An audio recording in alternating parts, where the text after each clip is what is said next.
Si Edel Polidario na taga San Isidro, Lubao, Pampanga ay nais na malaman kung may karapatan daw ba siyang magmana mula sa kanyang mga lolo at lola na pareho ng yumao. Ayon kay Edel, ang lupa ng kanyang lolo at lola ay walang titulo dahil ito ay mula lamang daw sa rights na ibinigay ng gobyerno sa mga ito. Tatlo daw sila magkakapatid na lumaki sa kanilang lolo at lola. Si Mila at Jose ay pareho ng may asawa at may apo na nga. Edel daw ang pinakabata at magpasa ngayon ay wala pa ring asawa. Ang lupa daw ng kanyang lolo at lola ay pinaghati-hatian na nilang tatlo noong buhay pa ang kanilang mga lolo at lola. Ang bahagi daw na para kay Mila ay ibinigay na nito sa anak at ang bahagi na para kay Jose ay ibinenta naman daw sa kaparehong anak din ni Mila. Samantala, ang lupang para kay Edel ay pinatayuan daw niya ng bahay kahit na ito ay 20 by 20 square meters lamang. Gusto na daw ni Edel na ibenta ang nasabing property pero pinipigilan daw siya ng kanyang mga May karapatan daw ba mga pinsan niya na pigilan siya gayong siya naman daw ang nag-alaga sa kanyang mga lolo at lola hanggang sa pagyao ng mga ito. Edel, hindi mo nabanggit kung anong uri ng grant ang ibinigay ng gobyerno sa iyong lolo at lola.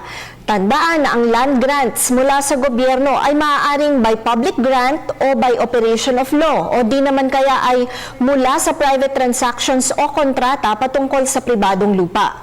Kung ito ay public grant, hindi mo rin naisaad kung ano ang uri nito.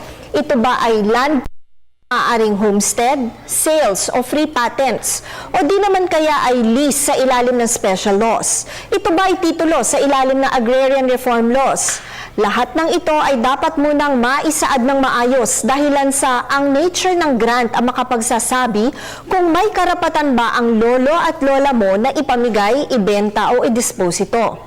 Ipagpalagay naman natin na ang property na iniwan ng lolo at lola mo ay hindi subject ng government grant at ito ay personal nilang nabili sa pribadong pamaraan, may mga bagay dapat ikonsidera sa pag-angkin ng naiwan nila.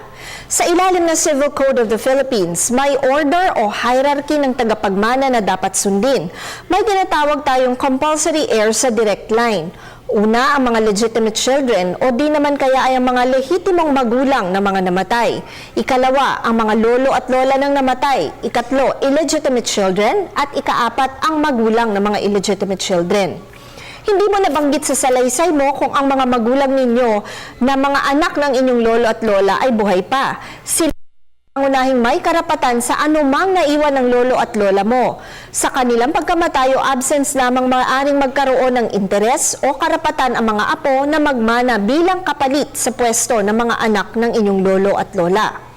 Kung sakaling buhay pa ang inyong mga magulang o mga anak ng iyong lolo at lola at sakaling wala naman silang naiwang utang, hindi agad mapaghahatian ng naiwang property. Kinakailangan na sundin ang Section 1 ng Rule 74 ng Rules on Special Proceedings na nagsasaad na kung wala namang naiwang utang ang mga namatay at kapag mana ay nasa wastong edad, maaari silang maghati sa naiwang property sa pamamagitan ng isang kasulatan na dapat ay i-file naman sa Register of Deeds.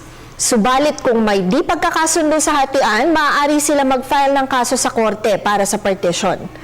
Tandaan na ang aming opinyon ay limitado lamang sa mga impormasyong inyong ibinigay sa amin at maaari itong mag-iba depende pa sa karagdagang detalye. Malaya po kayo makakakonsulta sa inyong napiling abogado. Patuloy po kayo mag-email sa ptv4newscenter@gmail.com. Attorney JJ Jimeno, ang inyong bisig ng batas.